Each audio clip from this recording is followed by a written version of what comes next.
live bareng Coach Yudi Chandra. Aku mau update market dulu teman-teman. Hari ini siapa yang cuan? ICBP kenapa turun ya? Kemarin ditanya kenapa naik, sekarang ditanya kenapa turun. Udah 2 hari naik berturut-turut ICBP, jadi wajar ya kalau profit taking ya.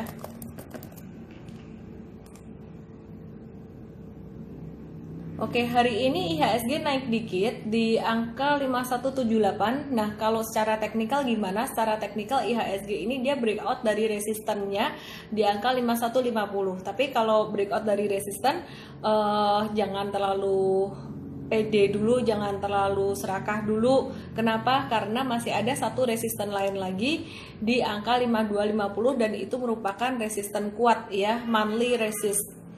Terus kemudian yang menarik banget, hampir setiap hari saya selalu ditanya, harga emas gimana nih, harga emas gimana? Kalau saya ngelihatnya sendiri, emas ini masih akan tren naik, masih very strong uptrend, silver juga masih very strong uptrend. Cara memanfaatkannya gimana? Peluang ini yang pertama, selain Anda berinvestasi emas secara langsung, tentunya dengan saham-saham yang ada kaitannya dengan emas. Nah, kita ada beli saham MDKA di IM Trade itu dari tanggal 8 Juli kalau nggak salah ini. Ya, dari tanggal 8 Juli kita masih ngehold sekarang dan profitnya sekitaran 43% lebih. Terus kalau yang belum punya, kapan hari? Sekitar 3 hari yang lalu ya. Jadi hari Senin atau Selasa itu kita ada ajak untuk masuk buat teman-teman yang ada di member IM Trade juga. Dan kayaknya saya udah update juga ya di Insta Live juga ya. Jadi masih bisa ngehold. Kalau MDKA-nya kami masih ngehold terus. Hari ini tadi kita jualan Inco. Buat swing trading kita jualan Inco. Terus kemudian Antam hari ini dia breakout kencang banget ya dengan volume yang sangat tinggi banget ya. Masih bisa lanjut naik teman-teman. Oke. Nah,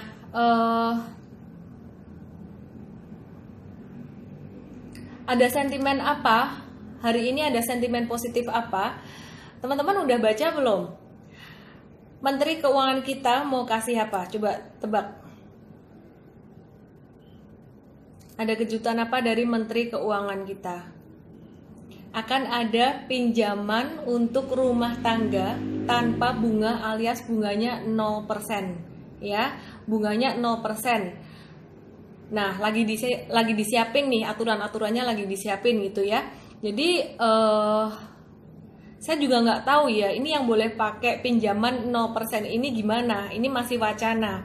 Nah, saya tahu nih yang dipikirin teman-teman nih. Pasti ada beberapa yang mikir buat apa coba? Pinjaman 0%. Wah, buat beli saham aja nih pinjaman 0%. Oke, terserah Anda lah. Ya, jadi ini ada satu stimulus yang sangat bagus sekali dari Menteri Keuangan kita. Jadi perekonomian negara kita ini sangat tertolong sekali oleh kebijakan moneter dan fiskal selama beberapa bulan terakhir, terutama selama bulan April dan juga bulan Mei ketika perekonomian terus turun gitu. Dan pada bulan Juni dan Juli kemarin ini lumayan membaik ya, perbankan juga lumayan membaik, tingkat kredit juga naik. Kenapa? Karena didorong oleh stimulus dari pemerintah juga. Ada berapa triliun kemarin dana yang ditempatkan oleh pemerintah kepada bank-bank himbara, bahkan bukan cuma bank himbara, tapi juga dikasih juga ke bank swasta ya, BCA pun bahkan dapat. Jadi ini menjadi satu sentimen yang sangat positif sekali. Nah, untuk metals gimana? Saham-saham metal seperti Antam, Inco, Nikel itu MDKA itu masih bagus. Tins juga masih bagus, boleh di swing trading, boleh di super trading. Nah, kalau untuk saham-saham komoditas seperti ini kita tidak pilih untuk investasi jangka panjang karena sifatnya sangat siklikal sekali. Jadi kalau investasi jangka panjang, rentang waktu yang saya pilih adalah 5-10 tahun. Berarti perusahaan yang benar-benar harus sehat secara fundamental dan pangsa pasarnya itu membutuhkan kapanpun ya, mau kondisi apapun gitu. Oke, terus PSAB aku belum bahas. PSAB ini juga masih uptrend, tapi dia punya volatility sangat gila banget ya. Jadi teman-teman kita pilih yang lain dulu ya. Dan hari ini tadi kita ada profit taking untuk saham Kimia Farma, kita profit taking di harga 3.300-an ya. Jadi dapat profit sekitaran 37%. Kita beli kemarin pas dia mantul naik, terus kemudian kalau Kalbe Farma kita masih ngehold. Kalbe Farma ini lebih rentang waktunya lebih besar ngeholdnya, jadi dia naiknya pelan-pelan tapi lebih steady gitu. Itu KF saya udah bahas, KF-nya jangan beli di atas sekarang ya, riskan banget. Terus SMBR juga kemarin kita beli, hari ini kita udah profit taking. Masih bisa naik nggak SMBR? SMBR memang kalau saya lihat jangka menengah dia arahnya naik, tapi kita pilih untuk swing trading aja, naik turun kita manfaatkan jangka pendek karena volatilitasnya sangat besar sekali ya. Jadi volatility besar itu gimana? Si SMBR ini bisa hari ini naik 24%, terus besoknya bisa kena auto reject bawah 7%. Bahkan bisa 3 hari berturut-turut turun sampai 7%. Nah, itu kalau kita ada ajak user IM Trade atau teman-teman di Insta Live untuk trading ini pasti juga dak-dik-duk-der gitu ya. Oke. My view masih di saham pertambangan di sektor metals ya. Ini masih bisa ditradingin ya, baik swing trading maupun super trader.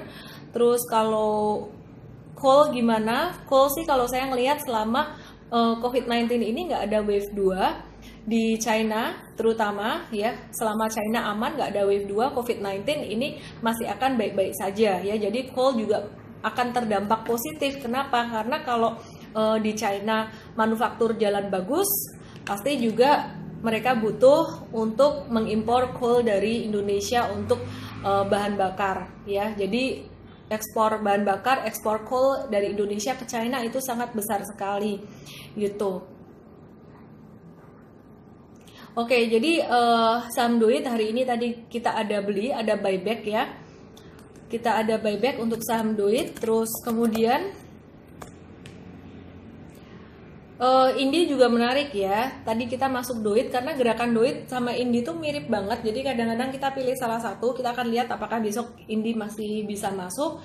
Jadi ini my view masih di pertambangan metals dan juga pertambangan batu bara gitu. Sido muncul ini bagus secara fundamental untuk investasi jangka panjang, very beautiful. Sedangkan kalau untuk trading yang saya nggak suka, Sido muncul ini sering sideways lama banget gitu. Sido muncul itu tanggal 5 Agustus kemarin tuh dia breakout sebenarnya ya. Dia breakout, hari ini dia ada retracement dikit ya. Ini lebih cocok untuk simpan jangka panjang. Kalau buat trading sering bikin makan hatinya karena nunggu lama gitu, nunggu lama karena sideways gitu. GJTL tadi kita ada trading juga, likuiditasnya agak kecil, be very careful. Volatility dia sangat besar sekali untuk GJTL, naik turunnya cepat. Untuk INKP dan TKIM ini juga masuk radar kita. Untuk INKP, saya lupa di IM Trade ada enggak. Tapi INKP ini ya ada, di IM Trade ada. INKP ini bisa masuk super trader ya. Kita udah beli beberapa hari yang lalu, ini untung 5%, baru 5% sih. Tapi kita mau nge-hold untuk INKP ini masih oke. Kalau untuk TKIM bakalan nyusul INKP juga. Cuman dia masih sideways. Kalau TKIM dia bakalan uptrend itu jika berhasil melewati angka 7.300. Wah, Sido udah untung 23%, 943 Arlen. Traktir. LKT LKM kapan? Nggak tahu, ditunggu aja. Unilever banyak yang kami mau menawarkan emas dari Baduy. What? Unilever masih sideways teman-teman, masih sideways untuk jangka panjang sangat bagus sekali. Kalau buat jangka pendek ya dia sideways gitu, gerakannya lambat-lambat gitu. ICBP ya, jadi saham-saham blue chip kalau gerakannya sideways itu sebenarnya wajar, itu normalnya kayak gitu. Jadi kayak ICBP kemarin naik 12% dalam 2 hari, itu termasuk gerakan yang bukan nggak wajar ya, jarang terjadi ya. Kalau ICBP naik 12% dan kemarin volume transaksinya lumayan tinggi, berarti institusi udah ngelihat ini tuh bagus gitu, bagus dan masih bisa diambil secara valuasi juga, meskipun nggak murah-murah amat ya si ICBP ini ya, untuk investasi jangka panjang. Nah ICBP disclosure aku sendiri punya, tapi buat investasi jangka panjang aku nggak tradingin ini untuk saat ini. Pernah nggak kita trading ICBP? Pernah, waktu itu kita trading tanggal 28 Mei. Itu adalah kesempatan kedua sebenarnya waktu dia turun dalam setelah ada pengumuman bahwa dia akuisisi Pine Hill, dianggap akuisisinya kemahalan, valuasinya dianggap itu perusahaan afiliasi, jadi market nggak suka. Kemudian harga sahamnya turun 3 hari berturut-turut atau reject bawah. Wah itu hajar ya, jadi saya ada beli juga untuk long term investing. Oke. Kalau KF apakah besok masih bisa naik? Kimia Farma apakah bisa ke 3.300? Itu deket banget ya sama range-nya harga terakhir tadi. Kalau ditanya bisa atau enggak, karena range-nya masih deket tuh masih bisa banget. Besok masih bisa naik nggak KF? Kalau saya melihat dari pergerakannya pada bulan Juli kemarin masih bisa naik, tapi udah nggak worth it untuk Anda ambil beli besok gitu. Jadi besok tuh udah waktunya profit taking. Hari ini aja tadi kita jualan profit taking gitu. Oke. Sekarang saya mau bahas tentang perbankan syariah. BRIS kita juga ada, BRIS, terus kemudian BTPS, ini juga trennya juga menarik teman-teman. Terus aku mau cek ada data bagus tadi. Ya, jadi indeks keyakinan konsumen itu membaik pada bulan Juli 2020 ya. Jadi ini indeks keyakinan konsumen ini naik ya, dari angka 83,8 naik jadi 86,2 gitu. Jadi kalau masih di bawah 100 itu artinya masih pesimis sebenarnya. Kalau di atas 100 itu udah optimis. Tapi udah lumayan lah, udah ada kenaikan. Jadi secara perekonomian juga sebenarnya ini udah terus membaik. Saya percaya kuartal 3 nanti pasti akan hasilnya jauh lebih bagus untuk data-data perekonomian. Jadi ini market udah arahnya recovery selama tidak terjadi PSBB ulang yang kedua kali. Nah, kalau saya nggak tahu teman-teman ada nggak yang bekerja sebagai dokter atau bekerja di rumah sakit. Saya punya teman yang kerja di rumah sakit di Jakarta mengatakan bahwa pasien COVID-19 meningkat gitu di tempat dia bekerja. Jadi ya itu sih teman-teman, tetap kita hope for the best and prepare for the worst. Artinya adalah cash itu jangan dihabisin. Kalau aku investasi saat ini lebih suka caranya dengan nyicil selama beberapa bulan ini. Seperti yang aku udah biasa jelaskan ya, dengan cara nabung saham. Kalau nabung saham ketika market di atas itu bisa rugi. Ya, rugi karena harganya kalau jatuh jadi nanti kemahalan. Tapi kalau teman-teman nabung sahamnya ketika marketnya lagi diskon kayak ini, selama beberapa bulan ke depan saya rasa akan baik-baik aja gitu. Oke. Untuk properti, aku belum bahas properti. 1 menit lagi ya, saya akan invite untuk Coach Yudi Chandra. Kita akan belajar tentang bisnis dan juga masih bahas-bahas tentang saham juga ya. Tadi nanya saham properti apa ini? Ada SMRA, CTRA, BSDE. Kalau SMRA sekarang lagi berada di support jangka pendeknya, bisa naik dalam 1-2 hari, tapi nggak akan kenceng. Semuanya masih dalam trend sideways, menengahnya masih sideways, jadi masih wait and see, ya masih wait and see.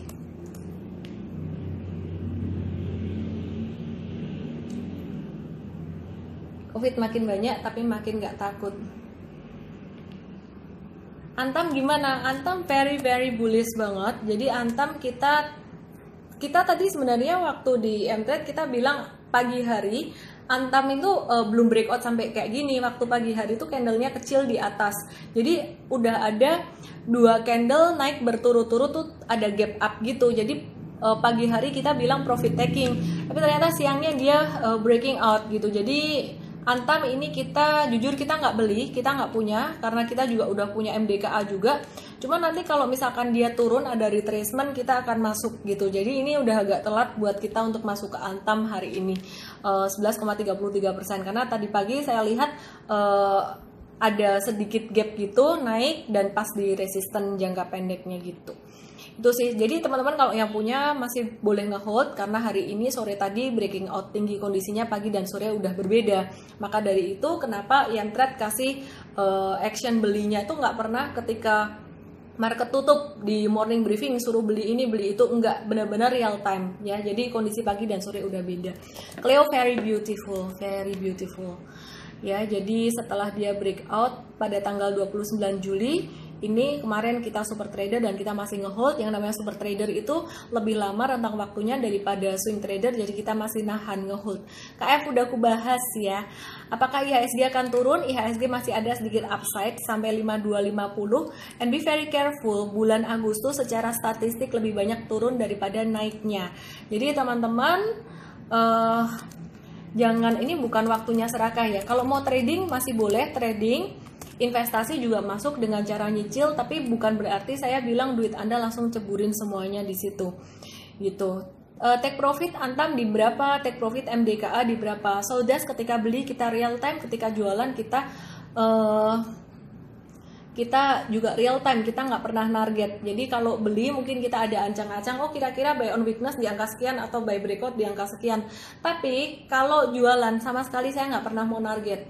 Ya kalau ada resisten paling kita lihat kayak IHSG ini resisten 5250 itu sebagai tanda lampu kuning aja. Tapi kita nggak pernah mau, oh Antam nih ada resisten di angka sekian nih, berarti targetnya di angka segitu. Enggak. Let the sky be the only limit. Enak toh? Oke. Tapi kalau turun, cut loss dibatasin. Kalau naik, jangan dibatasin. Naik, biarin naik aja terus gitu. Maka dari itu, kadang orang nanya, kalau pakai strategi super trader kok berasanya banyakan cut loss-nya ya? Ya iya dong. Kan kalau kita turun cepat cut loss, tapi kalau naik kita biarin. Jadi kalau pas untung lama, kita hold sekitaran bahkan 2-3 bulan. Ini kayak MDKA aja, kita udah ngehold tepat hari ini tuh kita ngehold 1 bulan gitu. Jadi profitnya sekitaran 40%. Jadi gimana caranya biar bisa untung lebih besar? Jadi ya lebih sabar ngeholdnya gitu.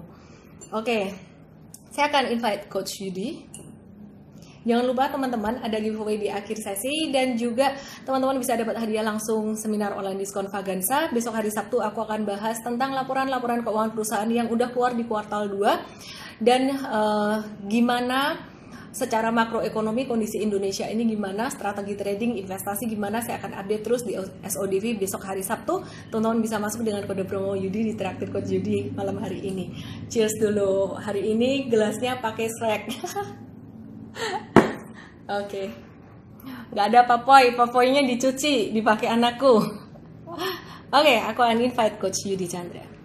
Oke, teman-teman, this weekend ada replay workshop super trader ya. Jadi bisa langsung ke ellendesme.com, di situ ada tombol WhatsApp. Tanya aja mau ikut workshop super trader this weekend gimana. Oke ya. Oke, let's welcome Coach Yudi. Gudang garam breakout juga. GGRM breakout juga, teman-teman. Nah, Shreknya udah muncul ini, Miss. Halo Coach Yudi Chandra, apa kabar? Halo, apa kabar? Baik-baik. Shreknya kebetulan sekarang udah muncul, mendadak di bawah. Oke, Coach Yudi, perkenalkan diri dong buat teman-teman netizen saya yang very friendly dan suka bercanda. Thank you. Saya Coach Yudi Chandra, tapi biasa dipanggil Shrek oleh Miss Ellen. Dan apa yang saya lakukan adalah saya biasa ngebantu UKM atau juga untuk ngebantu Anda-Anda yang memiliki masalah psikologi dengan uang atau leadership di perusahaan Anda. Basically ya seperti itulah. Ya, untuk singkatnya ya. Dan hari ini saya mau ngobrol-ngobrol sama Miss Ellen karena satu hal yang saya sering ditanyakan itu adalah tentang saham. Dan jujurnya saya dulu pernah main saham dan boleh dibilang tapi tetap masih junior-junior walaupun seorang coach bisnis. Ya, buat saya, kalau junior ya nggak ada salahnya ya nanya ya. Hanya pernah main saham sekali, zaman dulu banget, dan belinya bumi. Sempet Itu saham yang down to earth, rendah hati. sempat untung 2 kali lipat, habis itu jadi saham gocap. Setelah itu udah nyerah deh, ampun, ampun. Jadi dikarenakan itu ketika saya ditanya sama follower saya, coach gimana nih kalau kita main saham sekarang? Wah kalau gitu mendingan saya undang expertnya aja Miss May. Karena banyak banget mitos-mitos juga yang masuk ke otak saya, yang dibilang bahwa saham itu judi sebagai contohnya. Jadi banyak yang perlu saya klarifikasiin. Karena itu saya ngajak Miss May untuk ngobrol-ngobrol nih. Begitu ceritanya. Oke, oke. Ini ada yang pamer cuan nih, Coach. Wah, Asriani Wah. Amudi. United Tractors apakah bisa take profit? Udah 42% naiknya nih, biar Coach Yudi semakin kepengen nih. Boleh aja, Bu. Hari ini baru breakout United Tractors. Jadi besok judulnya adalah mining. Oke, kita langsung aja ke Coach Yudi. Coach Yudi ya. Boleh Coach mulai dari pertanyaan yang pertama. Nanti gantian aku juga nanyain Coach Yudi ya. Kita mau belajar juga tentang bisnis buat UKM. Sama-sama ya, betul. Pertanyaan pertama, benar nggak sih kalau main saham itu judi? Tergantung sih sebenarnya. Tergantung sih. Jadi, Tergantung. iya, saham itu alat. Alat mau dipakai buat apa aja tuh bisa gitu. Jadi mau dipakai buat judi bisa. Caranya gimana? Ya kalau misalkan orang-orang cuma mau buat fun aja, seneng-seneng nggak belajar, pokoknya cuma buat fun aja, spekulatif, itu judi gitu. Kayak bisnis juga kan sebenarnya. Bisnis itu kalau ditekuni dari awal direncanakan itu jadi bagus, menguntungkan. Tapi kalau bisnis asal pakai semangat aja, nggak pakai perhitungan kan itu sama aja juga jadi spekulatif ya, jadi judi ya. Jadi sebenarnya tergantung attitude orang yang ini sih, yang melaksanakan kira-kira kayak gitu. Jadi Jangan bisa jadi judi. Ada yang bilang kasino legal host, sembarangan. Nah, ada yang bilang kalau mau cepet kaya itu main saham. Kalau mau jadi cacing, ya cacing aja. Tapi kalau mau jadi naga, mainnya harus naga. Itu gimana tuh menurut Miss Helen?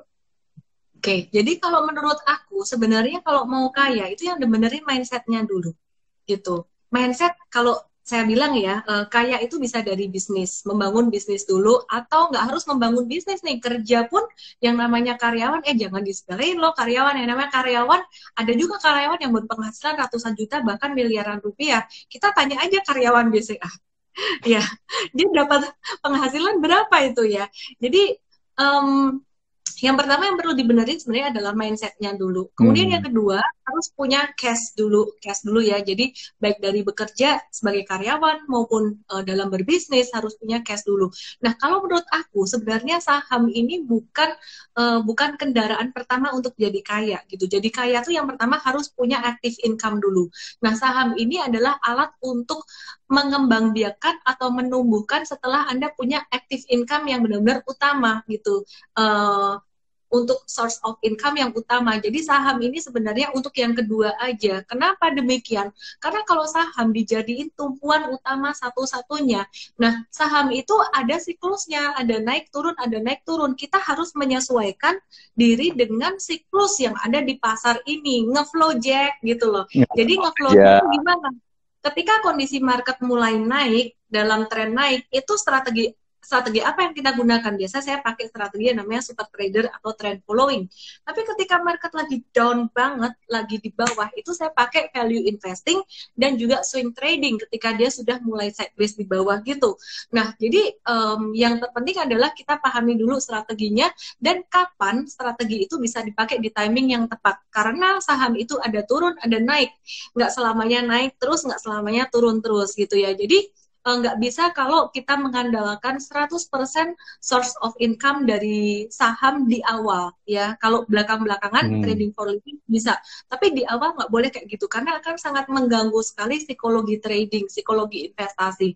Sehingga kalau orang-orang udah kepikiran, aduh aku harus ini nih anakku lagi butuh ini, maksain diri mau beli saham apa, kalau marketnya turun ya turun, nggak bisa. Tapi kalau orang bisnis kan masih bisa diakali ya sebenarnya. Kalau jualannya, dagangannya turun nih, restoran kena COVID-19 jadi turun, kemudian masih bisa pivot atau mengganti strategi dengan cara, oke, sekarang aku jualan online, masih bisa kayak gitu.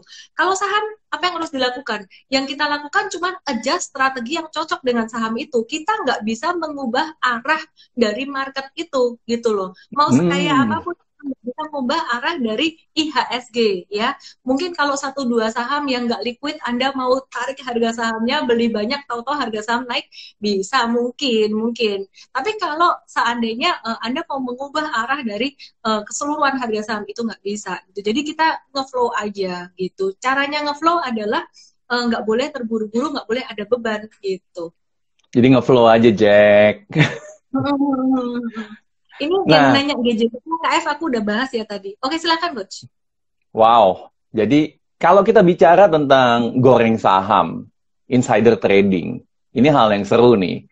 Katanya kalau memang benar-benar mau sukses di saham, kita harus ada tuh mata-matanya atau insider tradingnya supaya kita bisa tahu.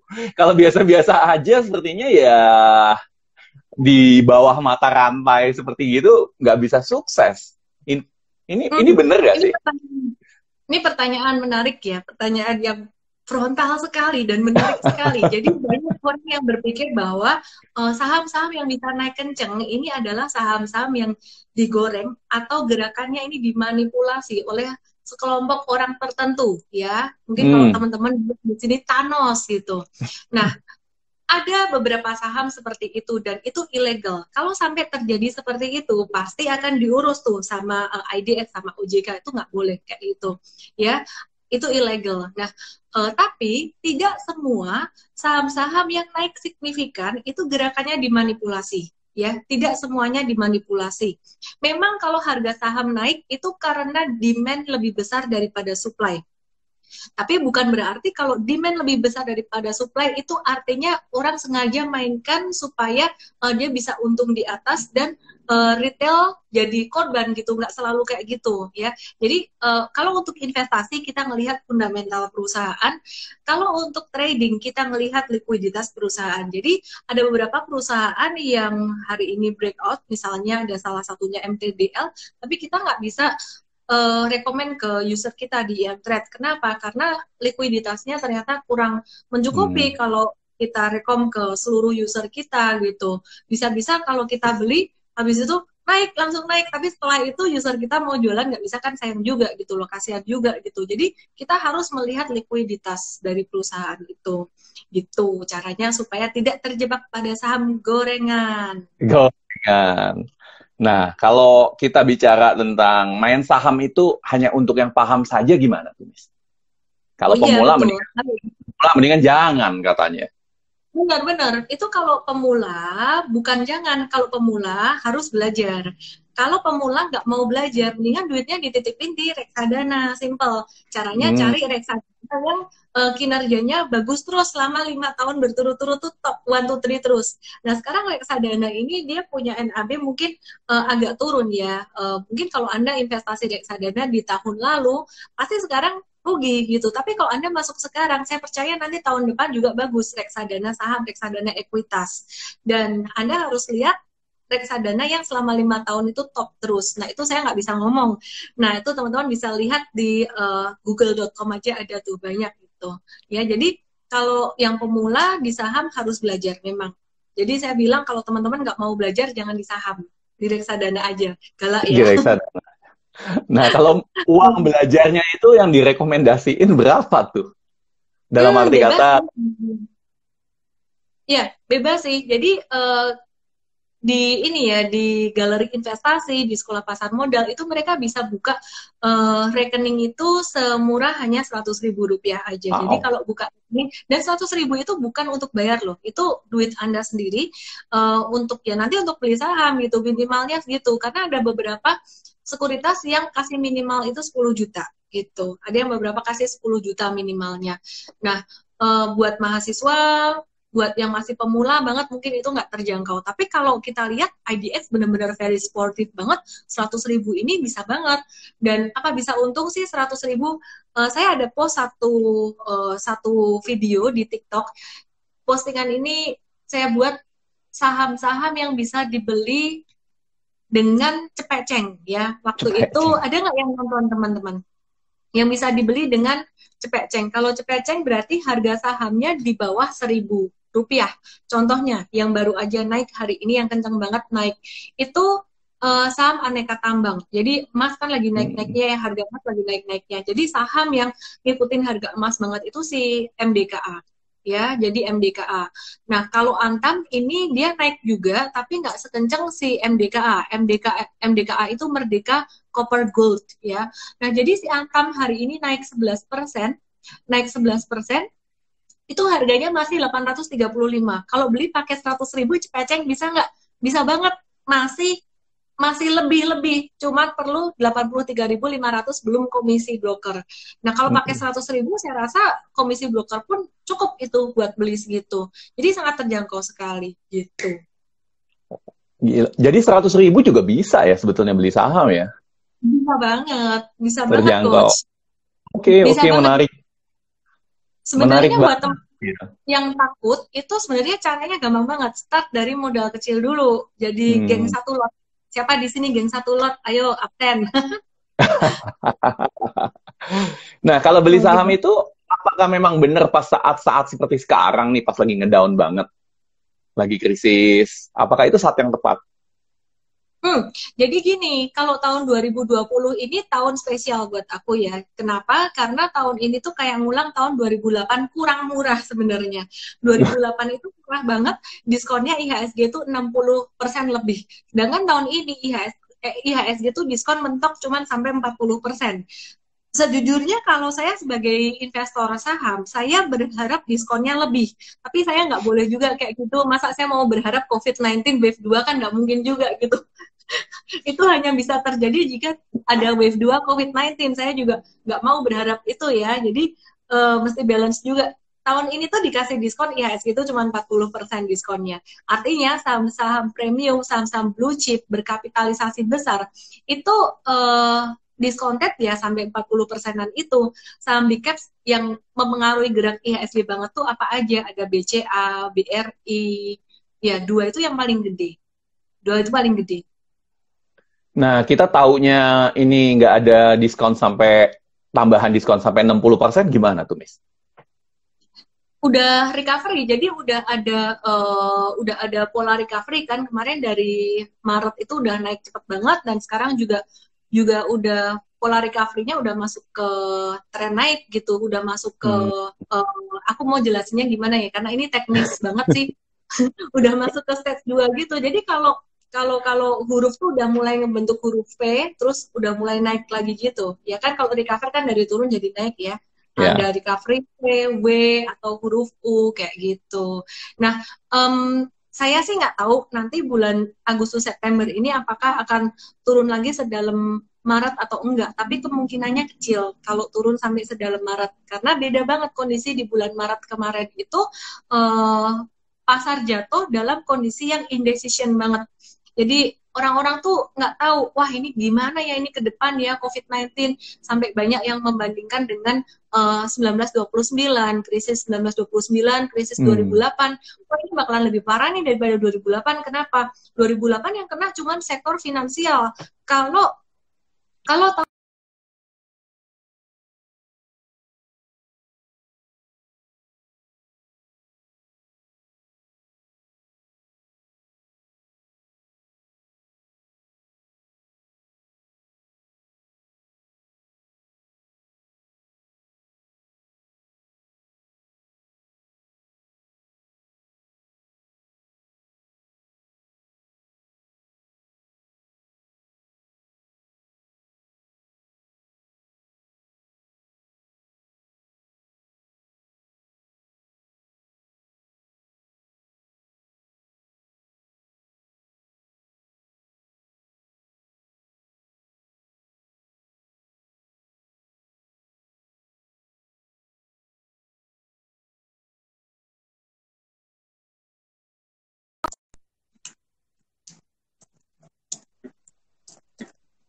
Hai.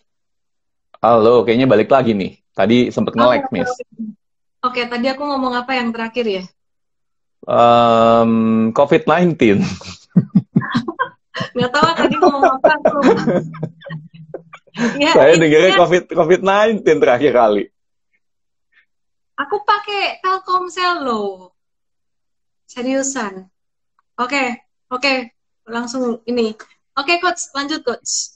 Oke, kita ulang lagi. Jadi, um, apakah beli saham itu harus seperti sekarang?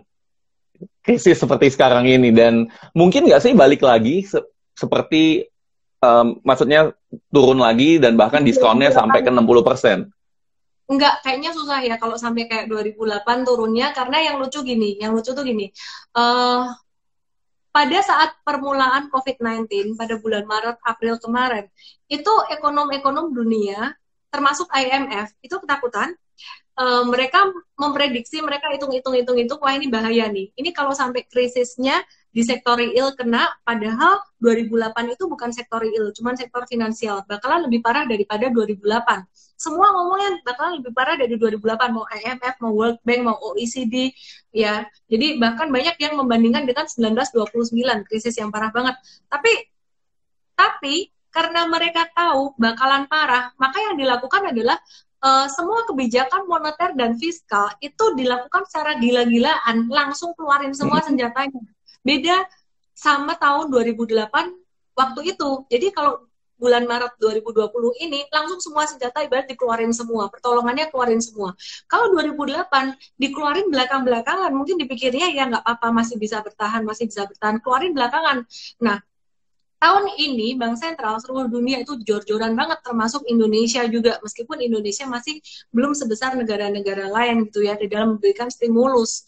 Tapi benar-benar sangat membantu sekali. Contohnya salah satunya adalah stimulus yang diberikan oleh pemerintah atau Menteri Keuangan kepada bank-bank himbara. Ya, jadi bank-bank milik pemerintah dan juga bank swasta puluhan triliun rupiah besarannya, dan itu sangat membantu sekali, sangat membantu sekali. Kemudian juga pembelian SBN ya, pembelian SBN dari Bank Sentral Indonesia ya, jadi dari BI. Nah, itu juga sangat membantu sekali untuk memberikan biaya buat pemerintah ya, untuk memberikan uang buat pemerintah supaya bisa kasih stimulus buat Indonesia gitu. Jadi kalau ditanya lagi, sekarang ini waktunya, iya sekarang ini waktunya meskipun nggak semurah tahun 2008. So now is the time. Iya. Nah, kalau pas beli saham, apakah harus beli saham blue chip? Kalau memang kita nggak paham, mau cari aman. Jadi, apakah lebih baik sebetulnya beli saham blue chip aja atau saham-saham yang menarik, teknologi sebagai contohnya? Ya, jadi ini pertanyaan yang menarik banget ya. Apakah kita harus beli saham blue chips? Banyak orang ngomong di luar sana, udah kalau investasi saham blue chips aja gitu. Tapi kenyataannya saham blue chips, kalau beli timingnya salah juga bisa rugi banget. Contoh, Unilever. Unilever ini udah turun dari tahun 2018 ya. Jadi tahun 2017 itu tertingginya si Unilever, dia tahun 2018 Unilever ini turun banget gitu. Dan 2018 akhir dia sempat naik dikit ya, 2 bulan dia naik, Desember Januari, terus kemudian dia turun lagi terus sampai terendahnya di angka 725 terendahnya Unilever itu di angka sekitar 5 ribuan sekian ini, 5.300-an itu bulan Maret 2020. Nah bayangin kalau tahun 2017 itu Unilever di angka 11.150, turun terus pada bulan November di tahun 2018 itu Unilever di harga 8.400. Jadi turunnya dari 11.000 sampai 8.400. Itu 2017 ke 2018. Naik dikit. Naik dikit di Januari 2019, naik dikit sampai angka 9.900. Habis itu turun lagi, terendahnya di Maret 2020 di angka 5.300. Nah, bayangkan, ini blue chip, perusahaan yang sangat bagus sekali. Tapi kalau salah timing, sama aja juga rugi dalam. Jadi yang terpenting sebenarnya, kalau saham itu bukan soal blue chip, bukan soal second linernya, tapi bagaimana kita menentukan timing. Kalau untuk investasi jangka panjang, blue chip, oke, bener. Investasi jangka panjang tuh 5 tahun, 10 tahun. Nah, teman-teman semua Wow. udah tahu tuh, aku ada kasih 12 blue chip.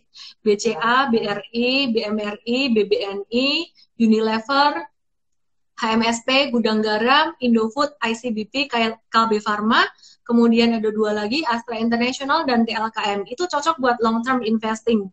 Tapi timingnya juga harus benar-benar terdiskon banget. Sekarang ini yang masih sangat terdiskon itu sebenarnya secara harga, teknikal dan secara valuasi ada 3. Ayo teman-teman, tiap hari aku udah ngomong nih. Ayo teman-teman langsung tulis di sini netizen. Apa aja nih? 3-3-nya tulis. Ini mereka sampai apa, Coach? Wow. Coba tulis di sini. Daebak, Coach Yudi. Apa itu Daibak? Daebak. Teman-teman, tulis nih ya. Tuh udah keluar tuh. BNI, Telkom. Satu lagi.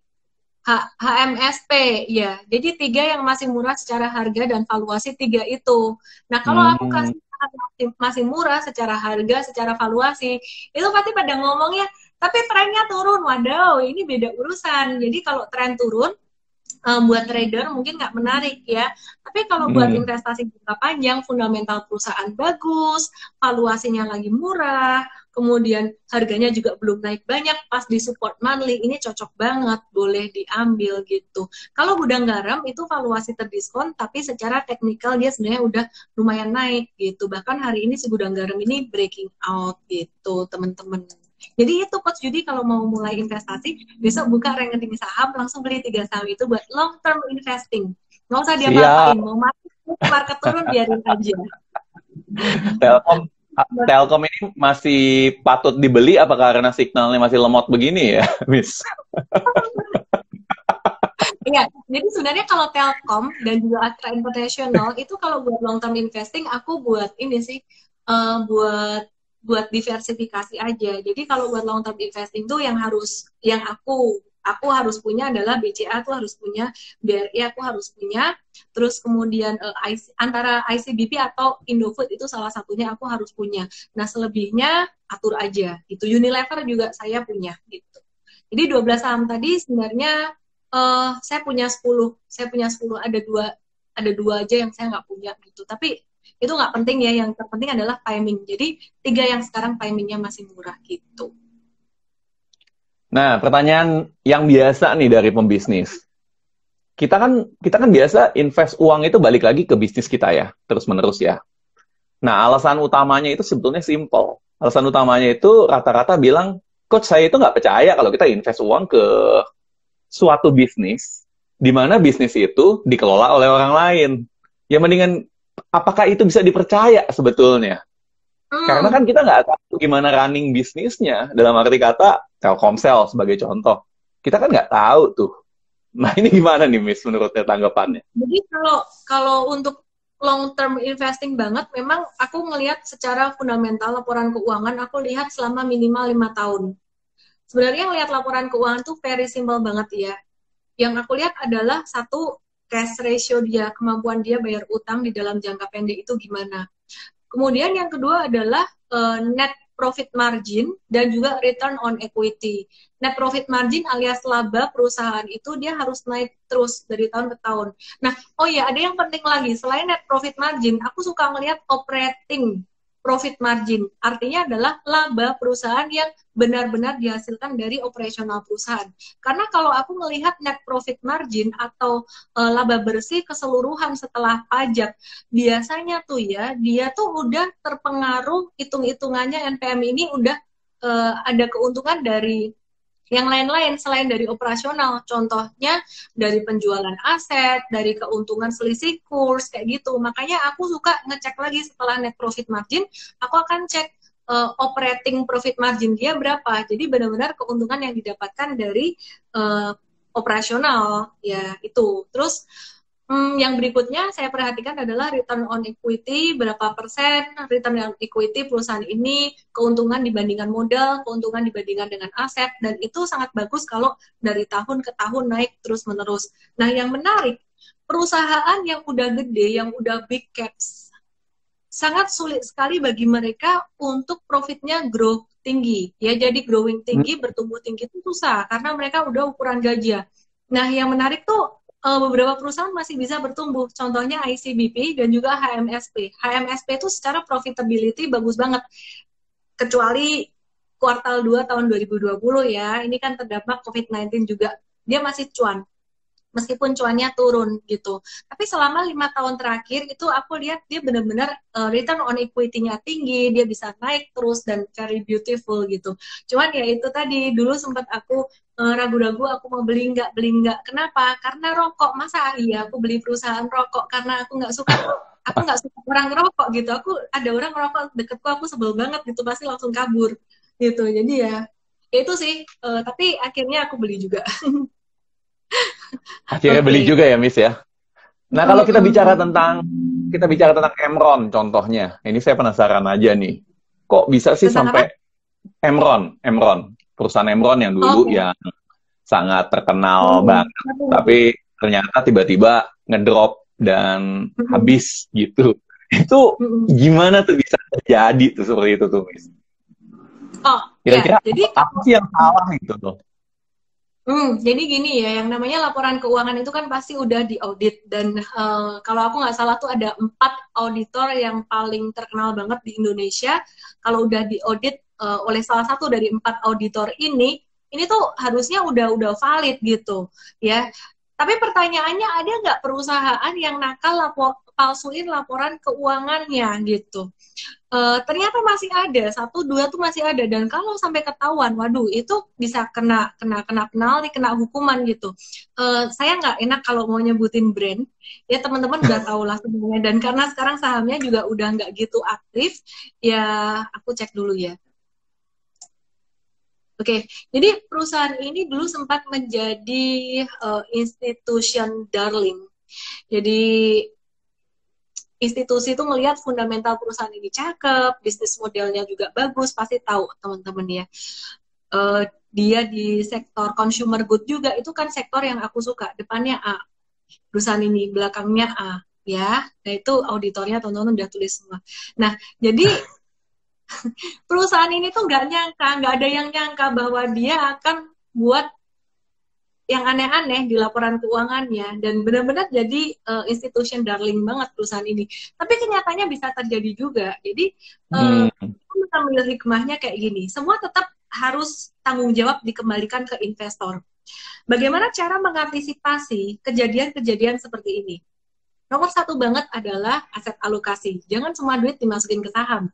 Nah, kalau misalkan Anda udah tentukan uang nganggur masuk ke saham, dibagi investasi jangka panjang dan trading. Kalau yang namanya investasi jangka panjang, perusahaan-perusahaan second liner seperti yang AA itu tadi, yang aku nggak enak mau ngomong, tapi netizen udah ngomong semua. Kan bukan aku yang ngomong. Aku ngawur, bukan. Aku amat bagus gitu. Aku mah go private dia. Happy ending itu aku. Jadi, uh, aku balik lagi ya, kalau bicara tentang investasi jangka panjang, saham-saham second liner seperti contohnya si AA tadi, itu aku bilang ke teman-teman maksimal tuh 20% dari total portfolio. Kenapa? Ya karena ini teman-teman. Ya, jadi untuk saham-saham second liner, perusahaan second liner itu kita nggak bisa benar-benar membaca kayak 100%, wah ini benar-benar bagus gitu. Kita nggak ngerti apa yang terjadi di belakang. Kayaknya manajemen bagus, semuanya bagus. Bukan cuma Anda yang retail, institusi besar pun juga ternyata bisa salah. Ya, jadi cara mengantisipasinya dengan satu aset alokasi tadi, duit nganggur aja di saham, jangan sampai jual rumah atau jangan sampai utang. Tadi Sri Mulyani mau kasih utangan 0%, langsung utang semua beli saham, enak banget gitu. Yang kedua adalah diversifikasi. Diversifikasinya 20% maksimal untuk saham second liner, 80% harus blue chip untuk long term investing. Tapi kalau trading itu nggak harus blue chip. Trading itu saham apapun boleh ditradingkan.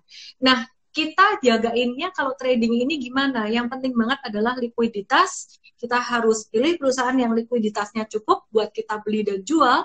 Jangan sampai kita mau jual nggak ada pembelinya. Kita lihat dari bid offer-nya, dari volume transaksi harian. Kemudian yang berikutnya, kalau buat trading ini kita siapkan pembatasan risiko dengan cara apa? mesti harus tahu stop loss-nya di mana di awal. Nah, inilah dia kalau buat trader itu harus belajar grafik dulu gitu. Oh, harus tahu stop loss-nya di mana. Kalau nggak tahu, wes ikut M-Trade aja, dijamin lagi. Nggak boleh ngejamin aku bisa kena untung OJK. Dijamin kamu belajar banyak, enak toh? Kalau belajar banyak, Bo. Hampir salah ngomong. Nggak boleh ngejamin bisa dipintung OJK aku. Ya, dijamin kamu belajar banyak, edukasinya banyak gitu ya. Oke. Oke, coach. Ini live IG. Boleh. Ini live IG gratis aja, saya belajar banyak nih di sini. Apalagi di M-Trade ya. Makanya ini yang nonton 1.000 orang nih, kayak grafik tuh uptrend terus. Dulu yang nonton pertama kali aku nge-live tuh 200-an orang. Terus naik terus tiap hari. Kayak semuanya tuh udah kecanduan mau nanya saham, konsultasi gratis gitu. Ayo siapa mau tulis di sini. Itu. Jadi makanya tadi saya 15 menit di awal aku bahas dulu beberapa saham yang lagi rame gitu, coach, biar kita nggak terlalu juga ini. Cara cek likuiditasnya gimana? Cara cek likuiditasnya kita ngelihat bid over berapa banyak, dan kita juga ngelihat dari volume transaksi gitu. Oke, coach, gantian dong coach, bagiin tips-tips bisnis UKM. Oke, gimana nih? Apa yang mau ditanyain nih tentang UKM? Ya, gimana caranya UKM biar bisa cuan banyak, biar bisa bisnisnya bagus. Nanti saya akan sharing lagi tentang tips saham ini. Oke, kalau kita bicara UKM ya, hal pertama di zaman sekarang sih kita bener-bener mesti ada inovasi. Kalau kita nggak ada inovasi, kita nggak kreatif, apalagi kalau kita nggak pakai kekuatan sosial media, Anda itu udah jadi dinosaurus, jadi udah siap-siap punah aja deh. Nah, penting banget deh kalau untuk bicara tentang sosial media, gimana caranya kita kreatif, kita rubah produk kita, dan juga gimana caranya kita bisa tampil out there. Jangan cuman kelihatan seperti komoditas. Kalau kita kelihatan seperti komoditas, ya kita kelar. Kalau mereka nggak bisa ngelihat apa uniqueness-nya dari produk Anda, apa uniqueness-nya dari service Anda, ya Anda akan dianggap seperti komoditas. Sama kayak jualan beras gitu contohnya. Aku mau nanya ya, Bos, ya. Pertanyaan usil dikit. Aku mau nanya pertanyaan usil dikit nih. Jadi kan kemarin beberapa kali live juga dengan beberapa coach bisnis yang lain. Apa yang membedakan Coach Judi Chandra ini dengan coach bisnis yang lain? Gitu ya, kalau saya, salah satu yang beda sama saya sih udah pasti, definitely, saya itu peduli. Itu satu. Kedua, kalau saya ngomong itu belak-belakan, jadi kadang-kadang agak pahit ya. Dalam arti kata, ya udah nggak usah banyak teori-teorian lah. Ya kan, kita kan bisnis itu kan kita cari duit, bukan cari kerjaan. So basically what I say ya lebih belak-belakan, lebih pahit-pahitan. Nah itu yang ngebedain. Jadi kalau buat orang yang ngikutin saya, ya siap-siap terima sakit hati. Saya juga ada yang dalam arti kata karena nggak nurut, nggak mau ngikutin, nggak apa, hanya iseng-iseng belajarnya. Jadi buat saya ya nggak usah buang waktu saya, nggak usah buang waktu Anda. Nah itu yang ngebedain sih. Iya, masa aku sampai salah fokus, gelas masih ada label harganya, iya $16. Oke. Sorry coach. Ini mau lucu. Ayo lanjut lagi coach. Mau nanya-nanya tentang apa lagi coach? Nah, oke. Kalau kita bicara tentang saham nih, jadinya ya kalau bicara tentang saham, anggap uang saya cuma 10 juta nih untuk main-main iseng. Berapa persen sih itu harus dibagi dalam arti kata dalam berapa saham? Uang berapa tadi? Anggap 10 juta deh. Karena untuk iseng-iseng main-main saya taruh. 10 juta nggak gede, tapi ya untuk iseng lah di masa COVID ini daripada nggak ngapa-ngapain, pengen belajar. Karena buat saya kalau pengen belajar kan ya mesti nyemplung juga ya. Kalau cuma ngelihat Miss Ellen terus-menerus tapi nggak pernah ngerasain, rasanya kayaknya beda gitu loh. Cek dulu ya, harga saham cukup nggak buat beli? cukup. Katanya cepeceng bisa dimulai. Jadi kalau harga saham 1.000 itu butuh duit cepeceng, 2.000 butuh duit no peceng, 10 juta bisa lah. 10 juta bagi misal mau trading atau investing nih. Kalau mau investing 5 saham boleh, 5 atau 10 saham, terserah sih, mau 5 atau 10 saham terserah. Milih dari perusahaan-perusahaan yang aku tadi udah bahas 12 saham. Nanti kalau lupa aku WA lagi. Ya jadi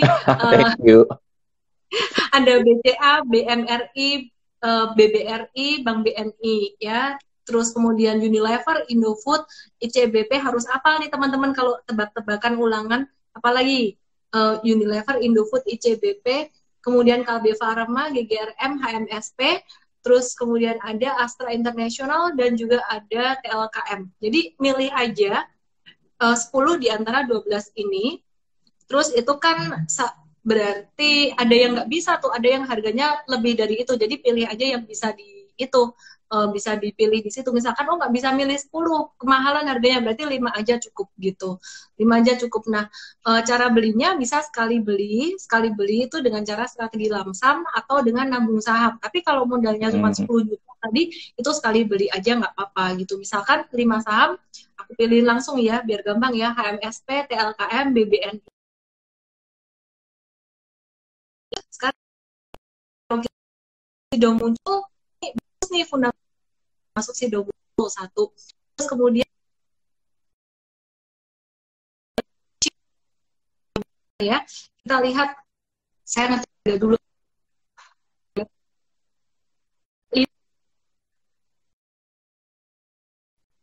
125 tuh 500.000 ya, 500 ribuan gitu. Jadi masih bisa tuh masuk di situ, paling nambah dikit lah, nambah dikit gitu ya. Jadi dapat 2 lot itu kalau Astra, 4 lot ya kalau 2 juta 4 lot, jadi cukup itu ya. Itu bisa, itu simpan buat jangka panjang gitu. Mau diulang ya ampun, diulang teman-teman. Ini lag nih, putus-putus. Aku kasih contoh, karena modalnya cuma 10 juta. Modalnya cuma 10 juta, berarti aku kasih 5 saham aja. Karena kalau 10 nanti susah belinya, jadi 1 saham 2 juta, 2 juta. Oke, 4 blue chip, 1 second liner, boleh. Ya, boleh pilih Bank BNI, TLKM, HMSP. Ini harganya masuk semua ini. Ya, BNI, TLKM, HMSP ini dapatlah. Kemudian mungkin nggak pas banget sampai 2 juta pas gitu, nggak ya, ada beda-beda dikit gitu, ada kelebihan atau kurang dikit gitu, ya tombok dikit lah gitu. Terus kemudian satu lagi Astra International ya, boleh itu. Terus yang terakhir pilih Sido muncul, itu boleh juga. Nah ini kan yang 3 pilih ini lagi terdiskon semua. Sido muncul ini growing company, jadi karakternya beda sama yang 3. Dan ini second liner. Terus kemudian kalau Astra International ini juga diversified banget, beda banget sama yang ini. Misalkan teman-teman nanya, ini kalau boleh nggak ya, saya nggak suka sama yang satu ini, misalkan, TLKM aku nggak suka, kenapa? Karena signalnya ngadat terus. Wah mungkin loh, bukan gitu, enak. Ada manajemen yang nonton bisa di ini blacklist aku. Ya, jadi mungkin si perusahaan A, X lah kita sebut perusahaan X, aku nggak suka nih, aku mau beli yang ICBP, kenapa? Karena aku tiap hari makannya Indomie gitu, lagi ngirit. Boleh-boleh aja, walaupun si ICBP sekarang lagi nggak terdiskon banget gitu. Jadi ya cuman buat diversifikasi gitu. Itu aja sih, simple. Kalau buat trading harus belajar lebih ya. Kalau buat trading itu harus ada pembatasan risiko di awal. Jadi kalau buat trading sama, misalkan 10 juta, aku bagi 10 saham. 10 saham buat trading berarti 1 saham 1 juta. Nah, 1 saham 1 juta harus sama. Beli sahamnya nominalnya harus sama. Karena nanti kalau misalkan untung besar, Anda belinya sedikit, jadi cuannya dikit. Kalau Anda beli saham dengan nominal besar, kemudian ternyata rugi, malah jadi ruginya jadi besar. Makanya harus sama, semuanya harus sama. Kemudian kalau di saham, ketika trading saham jangka pendek itu teman-teman harus siap dengan pembatasan risiko atau stop loss. Itu sih. Sido better dari Cleo dipandang dari mana dulu. Cleo juga bagus. Cuman memang secara valuasi lebih mahal. Halo, coach. Halo. Ini saya masih kirain nge-lag lagi nih. Tapi saya definitely sih nggak bakal beli ini saham sih, karena seperti yang kata Miss bilang juga, sering nge-lag masalahnya.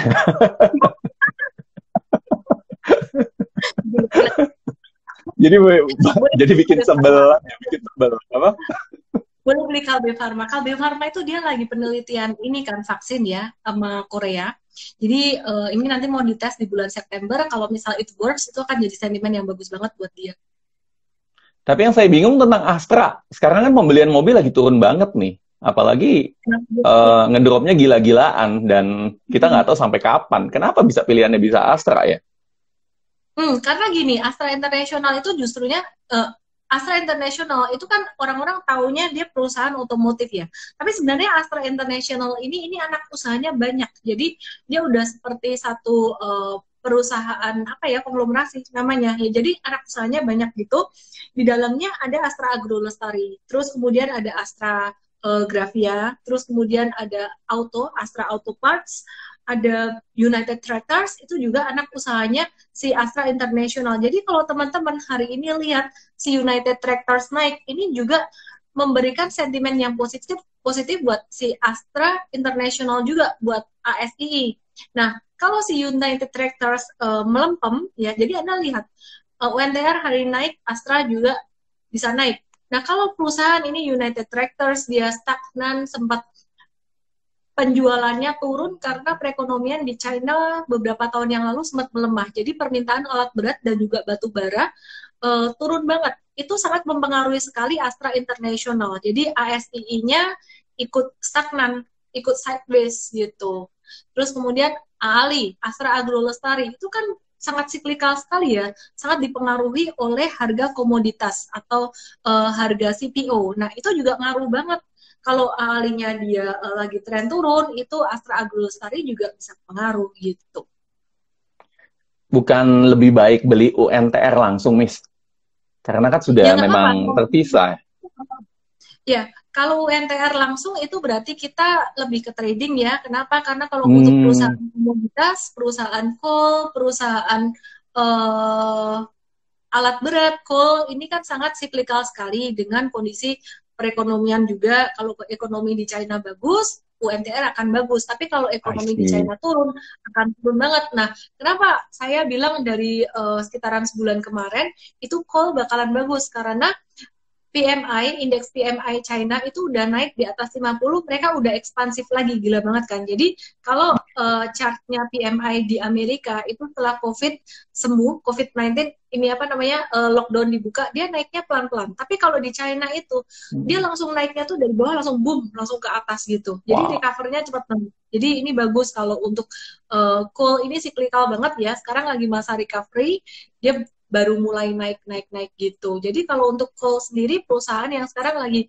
menarik itu mostly semua kedampak positif UNTR, terus kemudian Adaro, kemudian ada Doit, tadi saya beli Doit, Delta Dunia Makmur, terus kemudian ada Indika Energy,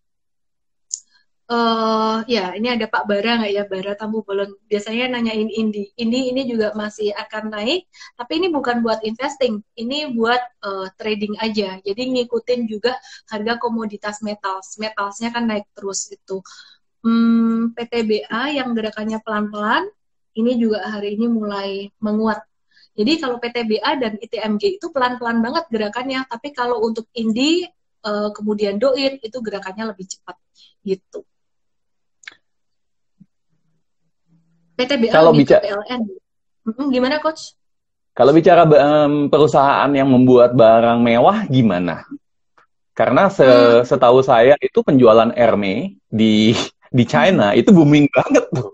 Terutama pas hmm, saat COVID seperti ini. Dan itu hmm. sesuatu tren yang menarik buat saya. Nah, ini mesti disesuaikan juga dengan kondisi di tiap negara. Jadi kalau di Indonesia ini orang terkayanya bukan jualan barang mewah, karena lebih banyak orang miskin di Indonesia. Jadi orang Oke. terkaya di Indonesia itu jualan rokok gitu. Nah, orang terkaya di Indonesia jualan rokok. Kalau orang terkaya di Amerika, perusahaan teknologi. Sekarang di China juga mulai nyusul Amerika. Ya, orang-orang terkayanya di sana itu perusahaan teknologi. Maka dari itu, saham-saham yang bagus-bagus di Amerika, kayak saya ada sedikit investasi juga di saham Amerika buat belajar Hmm. pastinya ya, saya harus ikutin.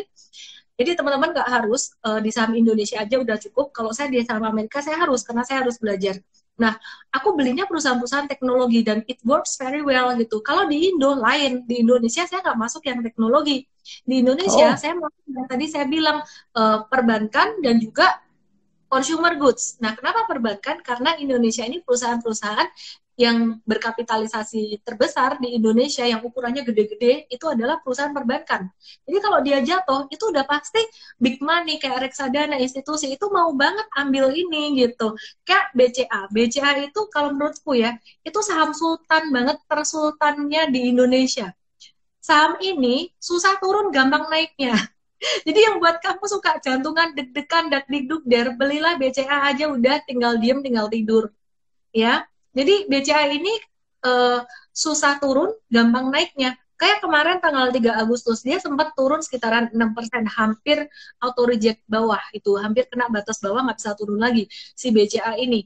Habis itu langsung naik banget. Wow. Dalam itu si BCA itu naik 17%. Ya, kita BRI ini termasuk perusahaan-perusahaan yang oleh institusi kalau sampai dia jatuh. Saham-saham, basically 12 saham yang saya sebut tadi, itu adalah perusahaan-perusahaan besar yang diincar oleh institusi kalau dia jatuh. Maka dari itu, kalau teman-teman pemula, aku udah kasih taunya itu aja. Tapi timingnya harus pas. Nah, kalau timingnya salah, bisa juga rugi di blue chip. Tapi ruginya nggak akan sampai yang delisting atau gimana tuh kemungkinan itu sangat kecil sekali. Yang paling bahaya kan sebenarnya kalau sampai udah rugi terus di delisting. Nah, itu yang repot itu. Coach, udah 1 jam loh, Coach. Udah 1 jam, makanya kaget. Mungkin satu pertanyaan lagi boleh nggak? Boleh. Saya penasaran tentang saham teknologi nih ke depannya. Kira-kira di tahun 2021 atau mungkin 2022, bagaimana prospek saham teknologi di Indonesia? Karena apa yang saya dengar di startup-startup di sana, para venture kapitalis itu pengen pouring a lot of money into the Indonesian market. Nah, menurut Miss Ellen itu sendiri gimana tuh tanggapannya? Aku masih belum bisa komen ya. Kalau untuk perusahaan teknologi di Indonesia, mereka ini bakalan IPO kapan, nanti kita akan lihat lagi. Jadi kalau aku trading, aku investasi, itu aku selalu pegang data. Kayak saham-saham IPO aja, aku nggak bisa investasiin. Aku tradingin juga nggak bisa, karena belum ada data gitu. Jadi kalau trading, aku mesti nunggu data technical selama 3 bulan setidaknya. Ya minimal 3 bulan lah. Sebenarnya aku pernah untung di saham IPO dan benar-benar technical banget. Itu dia listing belum ada 1 bulan, saham NV, dan ini fenomenal. Kita untung sampai 100%. Kita jualan tepat dia mau jatuh, dan itu benar-benar fenomenal banget. Kenapa?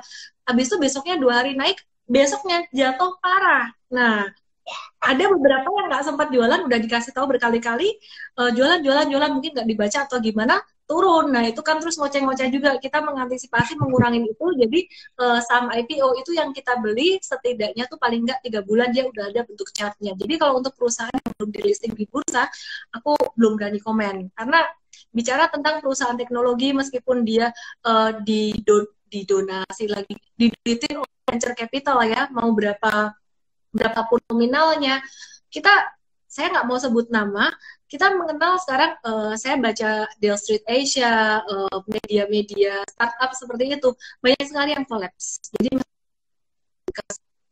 udah dikasih duit banyak sekali yang collapse. Jadi kalau untuk perusahaan teknologi aku kok masih belum ini. Di Indonesia aku masih lihatnya untuk investasi jangka panjang nggak jauh-jauh dari perusahaan itu tadi. Nah kalau di US sih ini ada beberapa yang aku investasiin ya mulai berbunga. Salah satunya Amazon. Nah itu buat ngetes aja. Masih banyak yang di Indonesia kok. Misal, thank you very much. Hari ini belajar banyak hal menarik.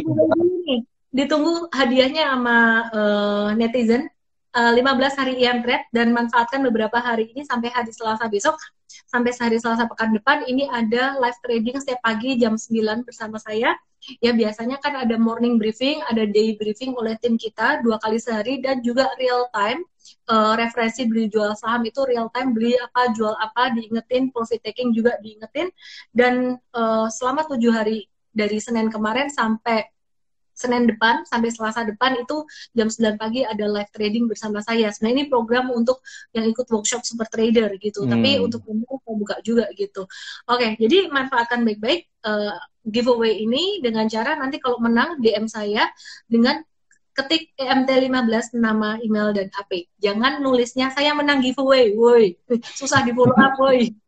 EMT 15, nama, email, dan HP. Oke, Coach, silakan dikasih pertanyaan. Satu pertanyaan yang simpel banget buat dijawab. Satu pertanyaan yang simple banget buat dijawab. Pertanyaan apa yang simple ya? Oke, gini deh. Miss Ellen, mukanya bisa cerah begitu, kira-kira apa tuh rahasianya? Itu nggak ada dibahas. Nggak boleh. Yang dibahas tadi, yang dibahas. Nggak boleh, nggak boleh. Oh gitu, kirain boleh apa aja. Itu rahasianya udah itu. Ganti pertanyaan. Oke. Oke. Berarti saya ganti ya pertanyaannya ya. Oke, gimana kira-kira prospek saham teknologi menurut Miss Ellen? Hah? Oke, direkom atau belum gitu aja sih jawabannya. Bingung mereka. Jadi kira-kira apa lima saham yang bisa Anda lakukan pas saat trading yang tadi direkomendasikan oleh Miss Ellen? Wes, sebutin saham aja lah. Sebutin saham ini udah tiap hari hafal nih pasti teman-teman. Saham yang bagus buat gitu investasi. Aja. Tuh, saham yang bagus buat investasi. Silakan dipilih pemenangnya, Coach. Dipilih pemenangnya berapa orang nih? 1? Wow. 10. Ini bantu. 1 siapa? 1, sebentar ya. Ini belum ada yang jawab nih. Bentar. Ada tuh banyak tuh. Rachel Lisano pemenang pertama. Yang Forever. 3. Timson H. 4. Fanny MCI. Erik Salim. Hermawan. Rudy 1854. Travel with Ramon. Rushan Fandi. Ica Prista. Udah 10 ya, udah 10 ya. Tadi udah. Oke, ya udah gitu aja teman-teman ya. Yang belum dapat hadiah langsung bisa ke ellendesmi.com/sodv dengan kode promo Yudi, ditraktir Coach Yudi, dapat seminar diskon Tagansa gratis besok Sabtu bersama saya. Thank you Coach Yudi. Jangan lupa follow Coach Yudi channel buat belajar bisnis karena sangat humble sekali dan sangat praktikal banget ilmu-ilmunya. We learn a lot from you too. Thank you so much Coach. Thank you. Salam profit.